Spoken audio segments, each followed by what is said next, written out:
Welcome back, anyone, I guess, to the North America's Challengers League, presented by Subway. As we get into our third game of our second series, I'm Mizel. I'm joined by Beatdown, and what a way to get here! It feels like a very, very back and forth, flip-floppy game number one.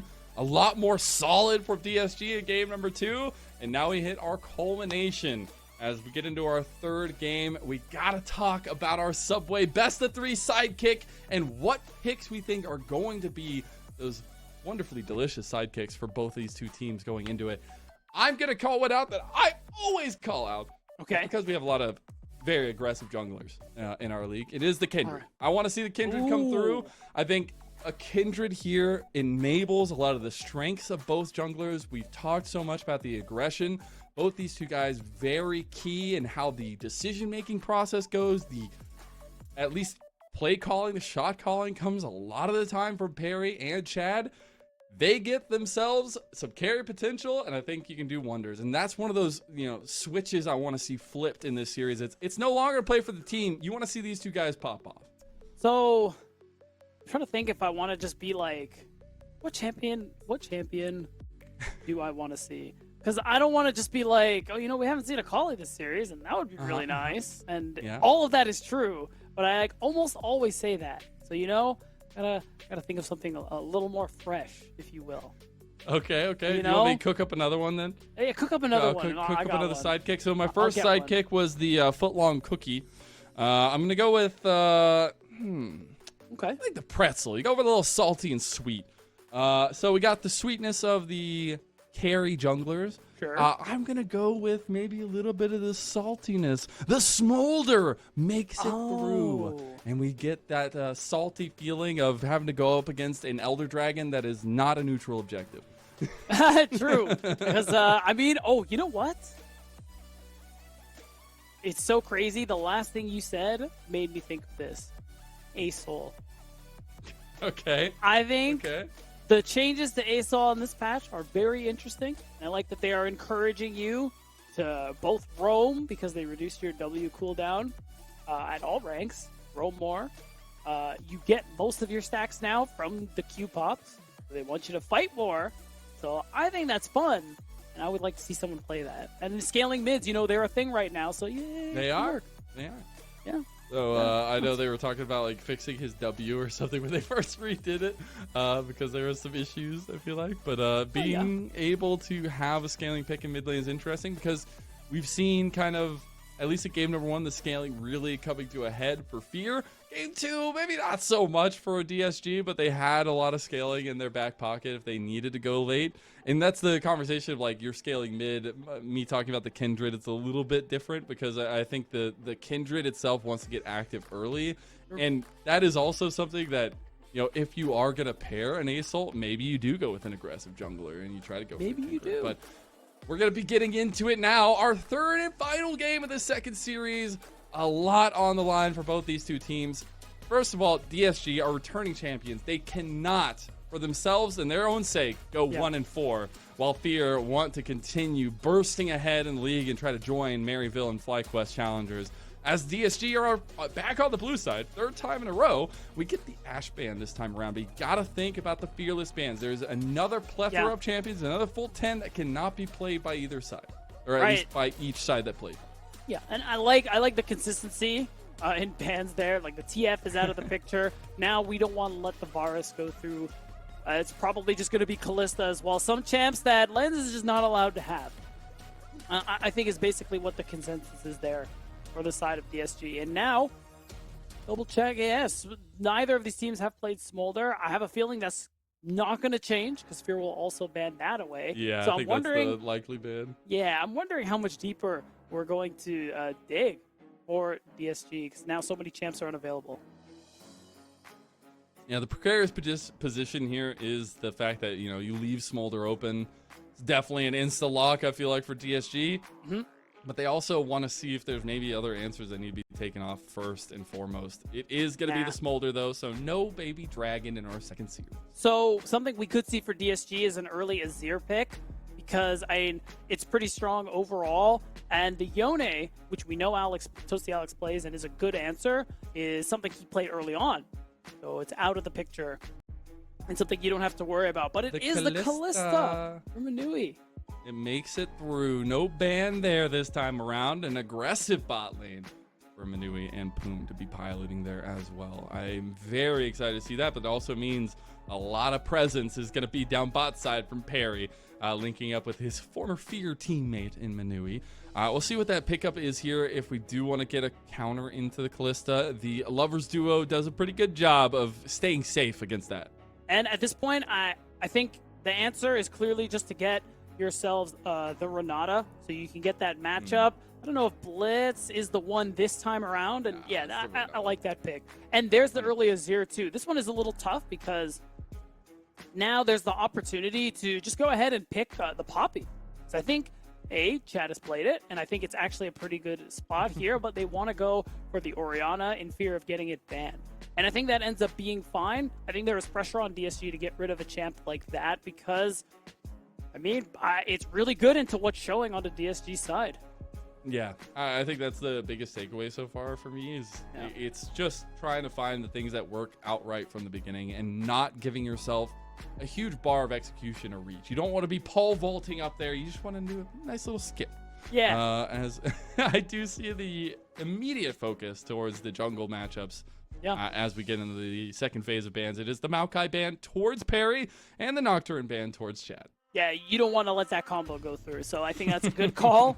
And of course, getting rid of Maokai, who's still really strong, also makes a lot of sense too. And this is where I'm kind of looking.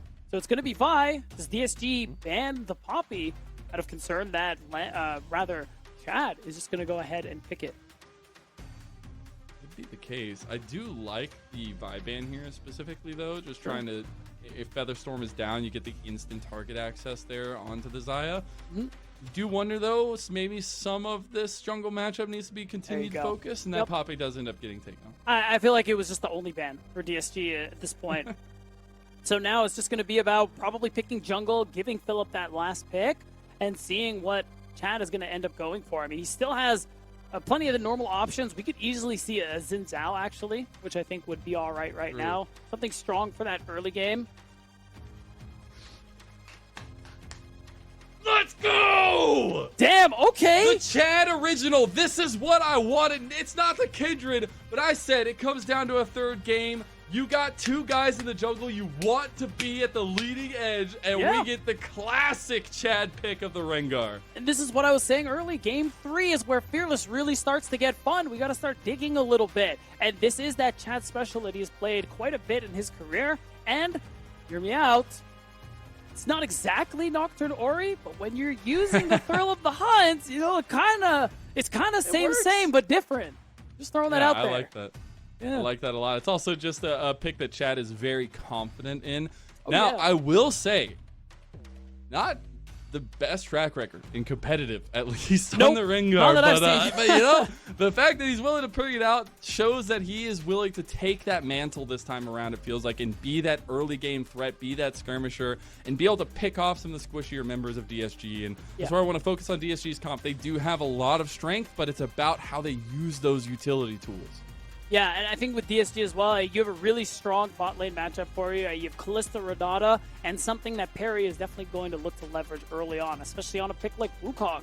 So the important thing here for Fear is that you want bot lane to go fine, and as Chad, it's kind of similar to Nocturne. You can skirmish a little, but you want to get to level 6, and that's where this big combo is going to start to go through. The thing that's going to make this a little hard for them is that, and the reason we saw them ban away the Maokai, is that they have some disengaged tools on DSG side. So you have to watch out for things like the Hostile Takeover, like the Emperor's Divide, that are really going to mess with your engage.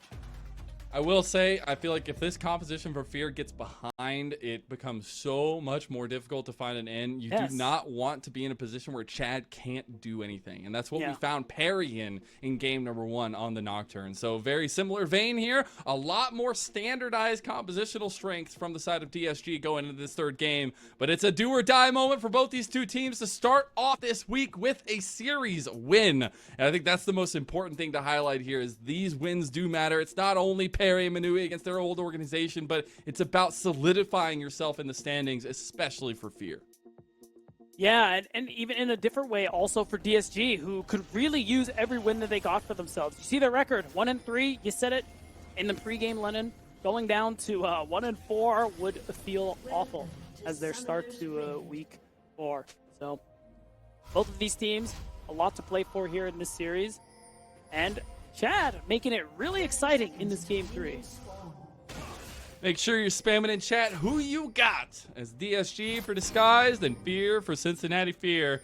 Level 1, not going to be cooking up too much here unless DSG overextend. That's where the spotlight is already started on Chad, and it will stay there. We should get the early pathings to be really crucial at least, as they're actually trying to wait to see if a ward comes over. Maybe they can get a little bit of early damage because the skirmishing potential of Rengar is so strong. Waiting to see. Okay, so it is happening. Maybe not the way that they might have been expecting. In fact, I'm very curious. We got some serious mind games going on right now. Oh, they didn't see him. They didn't see him. Oh, but Chad knows. Wait. Yeah, I was going to say, he's just going to use the jump to get away. Will end up being Tenacity and Perry using this level 1 of the Udyr to help contest Chad over the red. So this is interesting because there's a ward. Chad has the opportunity to go for a smite steal with the blast cone. I mean, we're just 50-50ing level 1. Goes over. The blast cone did get seen exploding there, but it was a bait. Does get seen though, Chad? Oh, he gets the red buff. He wins the skirmish too because he's level 2 now as well. He's looking for it. Perry's gonna have to do something to get over the wall here. Perry's going down. Chad, the predator in the jungle, will get first blood. Wow, so they end up flipping the early game on that level 1, and for Chad it lands on heads. Ends up getting that first blood, and is just gonna go ahead and farm towards his bottom side. And this is a great start to a Fear comp that we said didn't want to be behind. I don't know if it makes any difference, but the fact that Chad used the blast code and he couldn't be seen there, and it makes Perry maybe think that he went over the wall on the other side, but then he sees him at the end and just gets the jump. Yeah, and it just ends up being a nice auto smite coming through from Chad. And I like the call to not flash either. Yeah. There is like no world or any of its infinite parallels where Chad doesn't flash as well and kills you anyway. Because getting Chad any advantage early does wonders for the composition of Fear. We do see Tenacity go for the classic chicken dance of the proxying wave, as I do think that will be crucial as we move forward. The Tenacity Phillip matchup, very important to see who gets at least laning pressure up there so that the rest of the map can be the focus. Now you got a good amount of info as well for Fear to understand where Perry is at the moment here. His first clear was set behind a good bit because he wasn't able to steal away that first camp.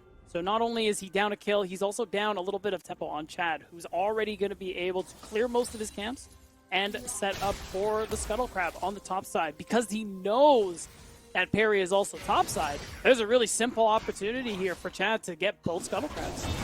Again, this is why I love this matchup in particular. I find I say that a lot about Perry and to a lot of our junglers just because I love the way he thinks about the game, but also the way Chad thinks about the game. Both these guys very aggressive in what they feel like they can do, and it leads to a lot of these mind game moments like, oh, if I press you here, what are you going to do? Chad ends up getting it again, walks out like a Chad himself, and my God, he's got Perry's number this game. Oh? Bit of spiciness here. You gotta be careful. Those Ren stacks really starting to add up.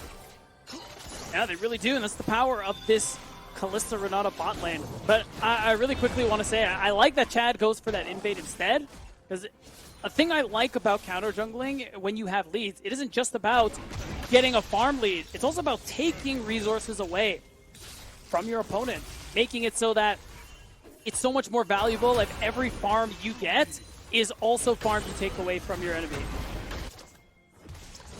It is crucial. The little things mean so much as time goes on as well. We have our first dragon up as well as the grubbies on the other side. expect a little bit of presence around this bottom side of the map with how much of a reliance Manui and Poom are for DSG in terms of their damage profile. Perry does make it down here first. We'll get the Scuttle Crab. Poom was already on the row, but Chad is on his way here. Oh, can he do anything? Toasty sees Poom at the last second. It might have been a second too late. The handshake comes through. Chad gonna fight Perry, which forces DSG off of Toasty. And now you get the knock. They got him. Perry, you ain't getting bailed out today. Toasty gets the kill and Fear up 2-0. And it's so tough for DSG that Perry goes down yet again. You can see Chad. It's just more downtime for Perry means less time farming. He can't go for any of these objectives. As a result, you can see it. Chaz is going to go ahead and pull out this Drake. His bot lane is here with him, and that's just going to be more than Fear get over DSG. Surprise Perry passing down towards this bottom side since Perry, or Tenacity rather, had presence on top side of the map to try to split the difference here, get the grubbies, but it will just be that singular trade of the neutral dragon going over to Fear and starting off their stacking really well.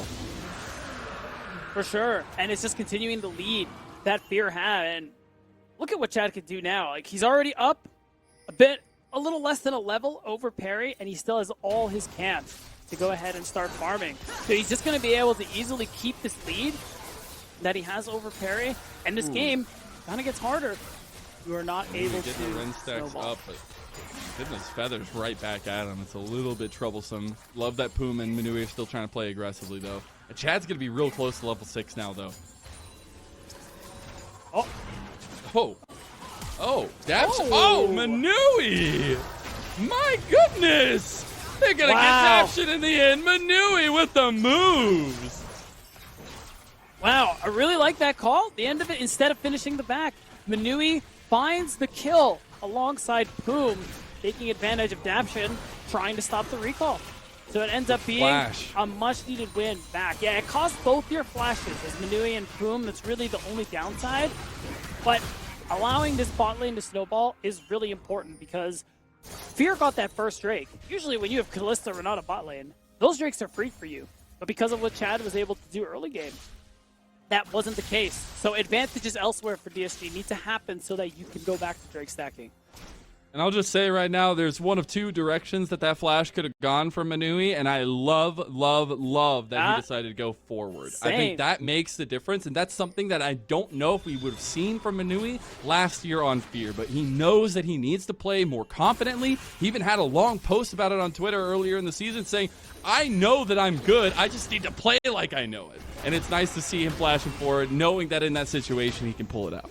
Yeah, he's definitely pretty hard on himself. Holds himself to a high standard, and I think that's part of why we saw such a big improvement from him last year. Being a player that in spring last year we had 16 teams, I did not think, oh, hold on. Oh, Tenacity is going down. No, Philip, he can't run him. He gets the Q. He gets one more, and Tenacity survives. What did I say, Lennon?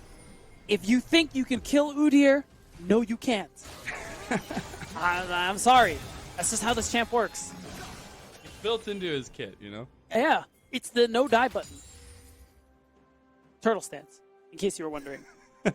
There's many other ways you could go, I guess. For sure, right? Just the healing, man, when you use the passive. Toasty gonna have to burn his flash there. Nice little catch out from Young. He did burn his flash as well. Yeah, still, something you can take advantage of when that Emperor's Divide comes out. So it's, or rather, comes back off cooldown. So it's good that even though they fell a bit behind early, DSG are able to find some of these plays from their laners. Now, question is, now that Perry's hit level 6, is he going to be able to look for a play bot side and actually establish some control on this side of the map so they can do the dragon stacking we kind of expected from them?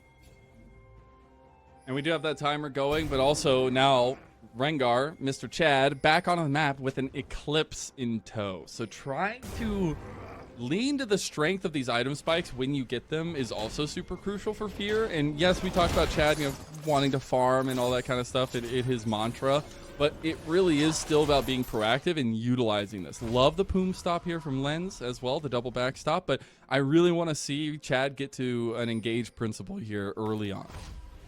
Yeah, he has the Eclipse. already finished. He has Toasty, who can throw the orb on him and set up a shockwave. It's kind of what I want to see with this combination. I was kind of riffing in Champ Select just because the idea popped into my mind, and I want to see if that's actually how they plan to play out this mid-jungle duo. Haven't been able to see those big engages just yet, but there is the dragon coming up in less than a minute, so would be the focus just now, at least with Perry on top side of the map. I think we got to see around the corner there to see the blue buff was started. We do get the backs, the reset from Fear. We're setting up for a fight. It's tough.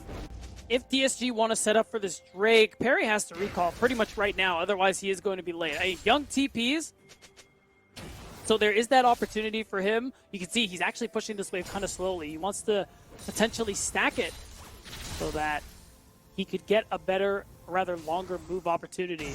So with Perry not even recalling, it's looking like he's just going to walk straight to this Drake. So DSG do want to fight for this one. It looks like Chad wants to go top side of the map too. There's the all-out delivered nice. Straight into the Predator's arms as Tenacity will go down to Phil. So that's a good answer, or rather a good play coming through from Chad. You get a kill onto this top laner, and surely you just get this Drake for free as DSG. Nice flash as Young trying to go for the play, can't get it. Hostile takeover right back. Manui stepping up now too. Perry on the Chad has ult. Chad is on his way. He's got those predatory instincts and he's trying to run him down here. Doesn't have the angle though, and will end up just hunting for some chicky nuggies instead. Yeah, the shockwave is already done, so you don't have a big combo to necessarily play for. So it is just going to be a dragon picked up here. Chad. Hey, whoa! Hey, never let them know what you're thinking. They'll never be able to play against it. Young goes down, Chad gets him, and he's healing. Oh my god! Oh my god! That is the difference between knowing the champion and not. And Chad knows it all too well. Oh, Toasty's surviving, and somehow it's another kill going over. And Fear are truly terrifying. And they're dismantling DSG. They didn't get the Drake, but the invade after was what yielded them so much. And Chad really flexing his muscles on this Rengar pick. This is a pick that you said it, Lennon. Historically, he hasn't won on it very often, but it's a champ he does like to pull out from time to time. And it feels like this game, it is really working out. It truly is, and it's been a lot of the mind games that he's been playing since level 1. That is what I want to bring this conversation all back to, because all of this is nice and well, but it's the structure that he built this lead on. Right, and you can see it now. It is able to very easily take the Raptors camp. They have the information, because they can see it getting taken. But you see Perry and Young, they like this angle. They think they actually can make this one work. And to be fair, they were getting a lot of damage in, but Toasty is also here, and this 2v2 just doesn't look good for you when this Rengar has the lead that he does. And the fact that Manui trying to go aggressive in the end of it, trying to flash forward yet again, but this time there's way too many answers there against him. Basically the whole team in that bottom side jungle Lennon. And it's culminated to this lead that Fear have now. 2,500 gold, and this bot lane that was snowballing in the Kalista Renata has been set back a little bit. Because you were hoping a big lead could come through here for these champions, and I think Manui and Boom were playing fine early on, but now this kind of setback makes it harder for you to kind of beat a snowball monster we know this bot lane duo to be. Yeah, and I think it's come off the back. Yes, we've talked so much about Chad, but Toasty, he feels like the next Kubik of a mid lane, right? But last year, I feel like Shochi really took the spotlight, but Toasty has been incredible. Even with some of the newness to our league, at least, it's been really nice to see him still playing confidently, even with a very, not confrontational, but communicative jungler. Yeah. And now Chad's been able to pretty easily get the second Rift Herald too, or rather, first Rift Herald, excuse me. Another There's no objective. more two of them. I know. There's not Shelly and Kelly. There's only one. I kind of miss it, it was fun, but still, Herald to play with, still the opportunity to knock down some turrets. And now I'm curious to see where Chad is going to actually go ahead and drop this one. Again, I think we go back to his mantra, though, and it's literally stayed true, right? He's not going for angles unless it's been presented to him. He is literally just farming as much as possible. And it has led to about a 20 CS lead over Perry so far. Yeah, on top of the, 1 kill, 6 assists. It's worth noting, Chad has 100% kill participation. He's been part of everything that has happened this game for the side of Cincinnati Fear. And he has just been a big part of their success in game 2. This champ that he doesn't pull out very often, he's been able to make work really, really well, especially when you pair it with Daption and Toasty on these champions that on one hand offer CC, on the other hand offer a lot of damage. Yeah. And I think the story for Chad is so interesting, right? You've known him at the highest of highs, the days on 100 Thieves Next, when he was stepping in to really make a difference and, you know, bring that team to success, it felt like. Then maybe his not so good days on IMT Academy, going into IMT Challengers, where he was knocked out, and then not knowing if he had a team, he sends a play for Mirage Alliance, and it's kind of crazy. Meanwhile, Philip, he's got all that out of there. I have bad news. They're going to pull the play on bottom side, though, as there is the Rift Herald. DSG get 1 in the side. And it's probably the... Oh! Huh? Chad, you do not get your driver's license anymore. I'm sorry. Wow. That one is super unlucky. They're still going to get the turret. So, you know, it could be worse, but you do waste basically the entire Herald, so that feels bad. It does feel a little bit better for DSG because, this is actually a trade in their favor. They get a tier 2. They get a kill. And Fear aren't able to actually get more than that. And on top of that, not only did they just trade the tier 2, now they have to back late. DSG are already positioning back down towards this bottom side of the map, and there's not really, like, you can't go stack that second dragon as easy. No, like you said, that the wave you're able to push, or rather how far you're able to push the wave bot side definitely makes it easier for Fear to set up for these Drakes. And look on the bottom side too. There's already a lot of red wards. You can see it. And it just makes it harder for DSG. They're face checking, trying to clear as much as they can. But what Poom is doing right now, a little dangerous. He's by himself. And there are opportunities for a champ like Rengar to jump on you. How dirty is the Sundered Sky combo with the Rengar, though? You literally just keep jumping to different targets, probably heal like your entire health bar every single time. Oh my god, yeah.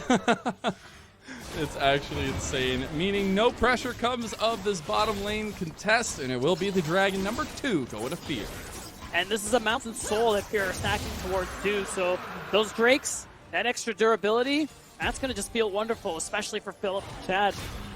DSG, they're in dire straits right now, Lennon. They really, that play they made topside against Philip, pretty much an example of one of the few plays they actually have available to them here. They have young topside right now, probably going to be matched by Toasty, but the hope is that you could just keep sneaking away kills here and there in hopes that you can kind of inch by inch slow down this gold lead.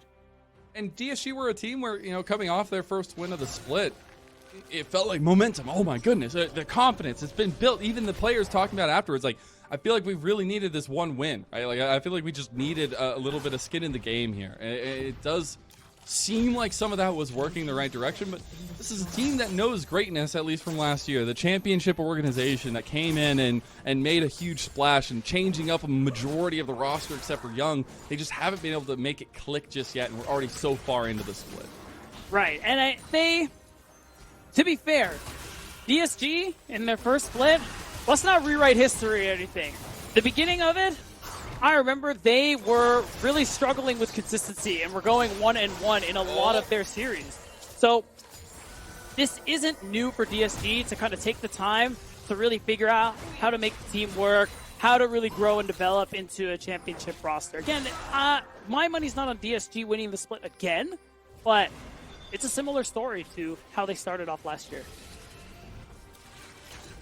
See if they can make the journey worth it here. Chad going to take a tier 2 or outer tower in the top side of the map here. There is the Baron spawning soon, but nowhere near capable of taking that, I feel like, are either team. More so, I feel like DSG is favored in that regard. But the outer tower siege is still continuing, although Len's playing pretty aggressively to push them off of it. It's fine. You don't want to overstay, give away any gold. Just getting that wave in, being able to try and move elsewhere, see what else is available to you, and recall is pretty much all you can hope for. Fear, they've managed to get this lead back up to about 3,000.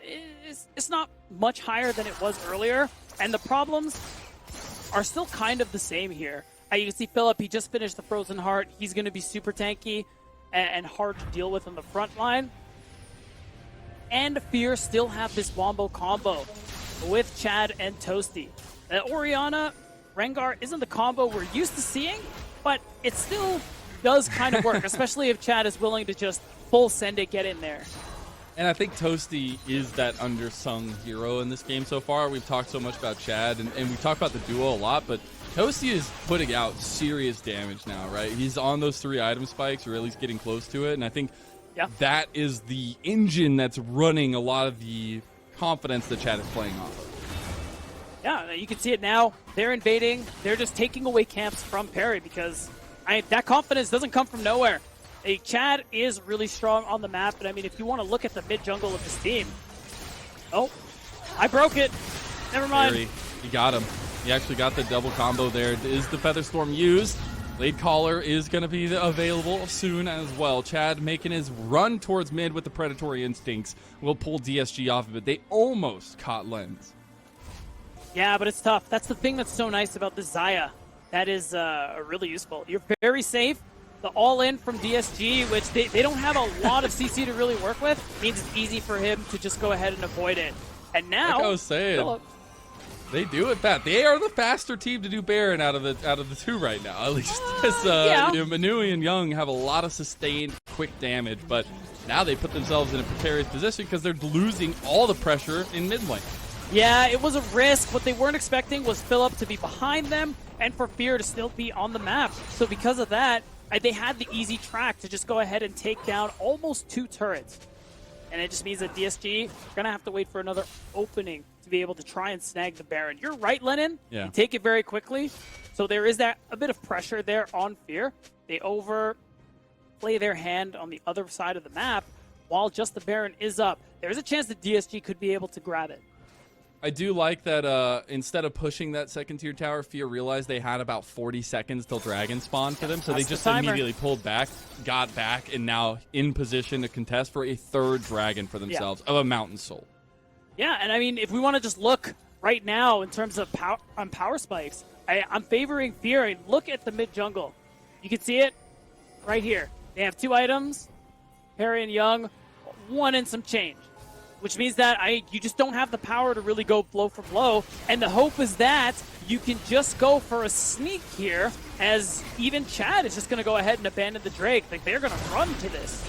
Again, this is the power that DSG's composition has. Young is not in position to be doing damage right now, so it's really just Manui doing the work onto the Baron. But they've got to be a little bit careful. It is a dicey situation. Fear showing up means they back off. Right, and I think this is fine. These situations are what you want to try and go for, because this Baron is kind of your way back into this one. But unfortunately, it does cost them their tier 2, which did finally go down. And Fear, you just go ahead and collect this next Drake. It was always theirs, so I like the call to just abandon it. Hey, we can come back to this later. It's fine. Yeah. They pick up where they left off, get that mid tier 2, and now the Dragon. So, resetting on the map, DSG play through that. They try to make a play around the Baron. They can't do it. Now they are on a 5-minute timer for a Mountain Soul for Fear, which is feels like the last nail in the coffin. As DSG going to be clearing out some more of the warding up here in the top side of the map. They need to be in a position to threaten the Baron to force Fear's hand. Right, and they're trying to take that opportunity. You can see Poom, at its own peril, is walking up to that Scryer's orb, but they hadn't been able to actually clear out the pink in the pit. So for the moment, Fear have full knowledge that this Baron just isn't being done. And Toasty's taking the opportunity to stay a little longer, maybe push 1 more wave bot side. He's going to leave as soon as he sees Tenacity. He knows what Udyr's all about. He's not messing around. I think he's pretty close to his 3rd item as well. Maybe a couple more waves there. I do see that Guinsoo's got completed for Manui, so the fear of being able to take down the Baron even more so now. But in this downtime, this is the terrifying part for DSG, because Chad, once he gets his entire side cleared, he will just be looking for big picks. Right, and we're seeing it now. Objective bounties, the pity prizes. are available soon for DSG, who have been really falling behind here in this game 3. They had a great comeback in the last game as well, Lennon, but this time around, it's looking more like game 1, and we have a TP in the back. Philip on his way here. They've got Chad coming up. He's not popped the predatory instincts yet. Young flashes early and nicely done to get out of that one. Yeah, but it is unfortunate. You just lose your flash pretty much for free like that. Philip will get his teleport again soon. And there could just be another opportunity here for Fear to try something like that again. It's hard too because DSG, when you're behind like this, hard for you to clear out every single ward that's there. And oh, hold on. They know. There's the ghost. I don't know if he can get out of this one. As he do have a there lot it of is. damage being done. He's running. He's speeding. Run, Tenacity, run. He does make it away because he's an Udyr. All right. Well, that was the combo. And this is the opportunity. You over-index into the side lane. And he has DP available as well. Yep. Oh, guys, we're not finishing? That's, huh. I really thought they were going to full send and just try to finish that one, but I guess they didn't want to take any risks. I mean, you got Toasty's teleport out. Surely the next time this happens, you're just going to go ahead and take the Baron. At least you're going to try to. Yeah. Chad able to pick up some scraps at the latter half there as we get a nice little zoom Look at the Baron. into That's that the first Baron, very guys. ugly Come on. maw Hey, the Baron. That's rude. That is nightmare fuel, my friend. I'm not going to lie. What did it for me was the extra arms. Freaks me out. Yeah, true. The smile. It's the smile for me. Like the way they like made the top jaw like very pointed and tiny, and the bottom jaw is like really big and bulbous. It just makes it this like weird, creepy half moon smile. It's very weird. But also very slight for the Sky Dragon, which we like. True. Very, very close. Very close. Yeah. I do want to focus, though, because we got about a minute 45 for a Dragon. Yes, that's a little bit more timeout, but that means I want to talk about the setup here. DSG, their play is to force something on the other side of the map with Tenacity and try to pull the Baron. I don't know if they win a full-on 5v5, but they're going to try to. It may be their only chance left. I like what we're seeing, though, from Fear. You have Toasty push out the top side, so someone is going to have to go answer that soon. And looking like the answer is Young. And now there's this opportunity for a play mid. DSG, they are respecting this, and they're just going to sit under their Sun Disc nice and chill. And I think that ends up being the correct decision here. Philip, how many times do I have to say this? You can't fire 1v1, you're not killing Udyr. It's just not happening. I'm sorry, man. It's just not happening. He will get away. Just grow up, man. Just grow up. It's on you. That's on you. Yeah, it is. I do want to focus, though, because we have 3 items now as well, completed for a lot of members of Fear. Also, a little note, Chad really wants to put a finishing touch to this game. He's going to go ahead and grab that Elixir of Wrath as well. Yeah, it's really clear that this next fight is going to be pretty important. I imagine you just want to spend whatever extra money you have on as many extra stats as you can get. So once the Elixir comes through, Chad's going to be doing a lot of damage. And this is kind of that last chance for DSG to avoid going 1-4 the first day of this weekend. They really need a win here. Oh, they're getting engaged on. That's huge. Oh my God! Manui! He's in some trouble. He's going to get bailed out. That's a nice triple knockup, but DSG are losing members. They're losing bodies, and there's nothing they can do about it. They're being picked off one by Singular One, and a double kill to Toasty as Fear, the Reaper, have come, and he loves Toast, and he loves Disguise. As that's a big push into the mid lane, and Fear have run away with this series. Yeah, the only one left is Tenacity. The series is done and dusted. As Fear are going to put DSG in the dirt, they're going to send them down to 1-4 and say, sorry, you're going to have to work a little harder. You want to make it to playoffs. The combo of Chad and Toasty, one of the deadliest duos we have in the league. And they come alive yet again, a 6-0 performance for Toasty. A leading man star as Chad on the Rengar. And what a way to do it. 2-1 victory for Cincinnati Fear. And I got to say, it bodes pretty well for the team for the rest of the split. You're definitely not locked by any means, but 3 wins at this point in time feels a pretty good place to be in when it comes to trying to make that top 8, make it to playoffs, and of course avoid that promotion relegation. Where DSG, you're sweating a little bit after this one. Yeah, for sure. I know Disguised Toast was trying to look up on ChatGPT how to motivate League players. Maybe we'll go back to that conversation. But we will have to go to another conversation after a short little break, as we're going to be talking with the Rengar man himself, Chad, on the other side of this one. Introducing the new foot-long sidekicks at Subway. Try the warm and delicious foot-long cookie, foot-long pretzel, or foot-long churro.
Welcome back, everyone, to our Rally Cry post-game interview. And I tried to look through the jungle. I got my machete out. We finally found him, the Predator himself. It is Chad for Cincinnati Fear. And what a series. What a final game.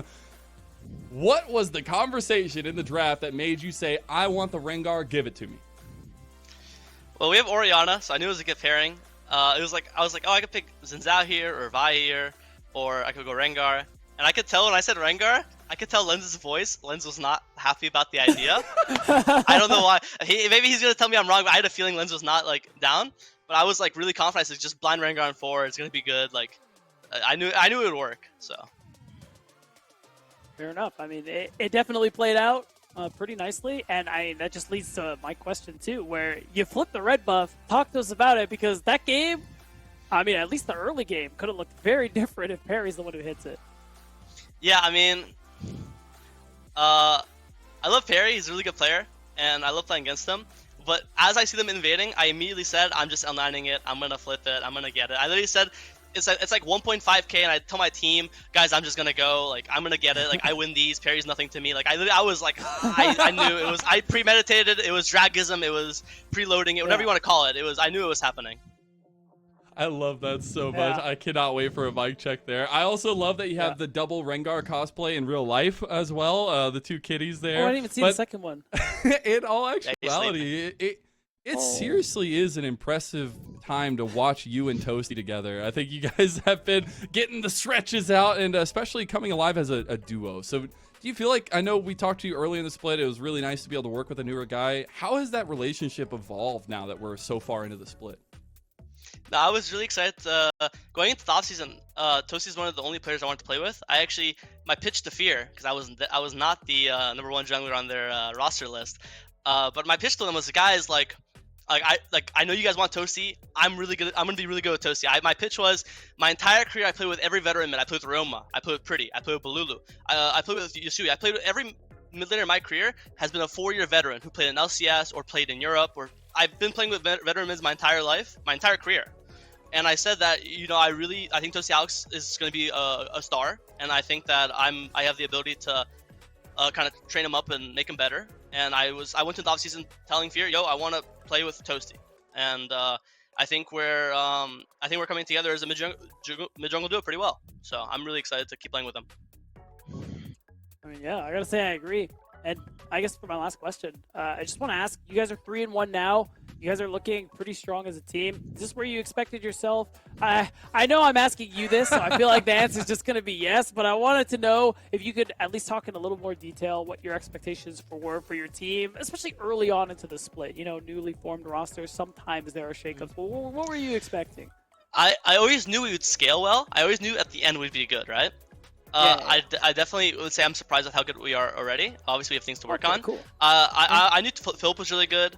I played with him like 6 years ago. First ever team me and Philip were both on work together in Diamond 3, by the way. So I knew Philip was good. Wow. Again, I've really expressed my interest with playing with Toasty. And with Lens and Daption, I always knew they were going to end up being really good by the end of the split. But I don't think people realize how good of a bot lane duo they are just already at week 3, week 4, you know? So I think I always knew we were going to end up being top 3, top 4 by the end of the split. But I think with how well Daption and Lens have gelled together this early on in the split, it's a completely different team than I was expecting.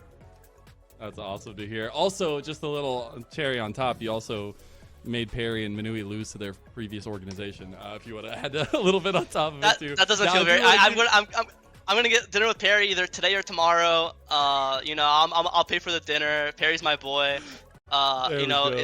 I love playing against Perry. I think he's a great jungler. It was a close series, and yeah, I don't really feel good about. I feel good about beating them, but I also don't feel good about beating them. You know, they're good friends of mine, and you know, even though they came from Fear, like Fear still loves them. So what can you do? For sure. It's always one of my favorite matchups to watch you two guys play against each other. It's always very fun. I want to give you a chance to give some shout outs before we let you go, though, Chad. No, I'm going to shout out myself. I stream every day on Twitch.tv. I'm a professional streamer now. Not only do I play and scrim, but I stream every day. I upload YouTube videos every single day. I'm on the grind. Also, I'll shout out, obviously, my teammates and my org. I think shout out Kiao, shout out Ido, shout out everyone. Shout out Zav, shout out everyone I'm missing. I think everyone's playing great. Everyone's super supportive. I can't remember the last time. Even on IMT, I didn't even have analysts. Now I have an analyst on Fear. It's crazy how Tier 2 has more resources than the Tier 1 sometimes. So yeah, I mean... Shout out all my teammates, shout out my thing, shout out all my friends who watch my games. I know I have a lot of viewers watching my games now too, so thanks everyone for supporting me, and you know who you are. Also, check out his Costco meal pictures. They're pretty aesthetic. Anyways, thank you so much, Chad. I really appreciate you, and have a wonderful one. Congratulations on the win. That is it from us here for the second series. That is also it for me. Beatdown, you're going to be joined by another wonderful caster as Desrex coming in. Lennon. We'll see you on the other side of the break. They said it couldn't be done. They said the world would never accept a cookie this long. Or a churro, and probably not a pretzel either. They also said, under no circumstances should those really long and delicious treats be wildly affordable. To which we said, but we already made them. And they are. Introducing the incredible new foot-long sidekicks. Get one at Subway today.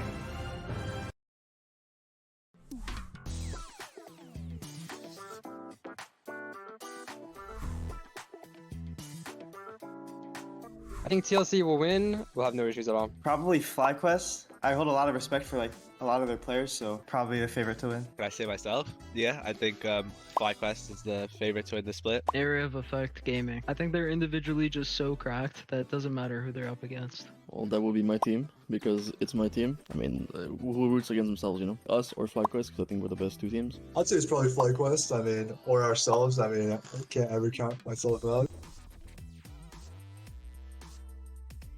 Yumi? Yumi? I don't know. I mean, honestly, I'll just say Yumi. That champ just like is useless, and then whenever the champ is useful, like the game kind of sucks, you know? The community will have my back on that one. So yeah, just Yumi. Well, this is embarrassing. I think it's Zoe. She's just the mid lane champ that wins jungle matchups, and I also don't even really want it on my team, so I just say Zoe. Zed. I hate Zed. They just farm with Q from far, and then they think they're good when they press R. I think like if you're a Zed OTP and you can play Zed and you like have like the basic combos down, it shoots you up like a whole tier at least. I think I'll choose Zeri, kind of like the peak of Zeri Yuvi meta, and like Zeri Lulu meta was kind of the bane of every top laner. I want to dunk on Shochi. Yes. He's a good friend of mine, and he's a good laner, and I want to dunk on him. All of them. All of them, but in particular, every support player that exists, hands down. Just pick one. Quad. So badly. So badly, actually. This guy has 87 LCK games. He just dropped 2 nukes in his most recent game. So if I can drop a nuke on that guy, then it's gonna look good for me. Messages unlit. Give him a little reality check. I'll just choose Dragoon. I mean, we're the 2 like Darius players in NACL, and there's only space for one, I guess. I'll just say that. I just want to be AoE because I think I'm friends with a lot of them, and it would just feel good. Yeah.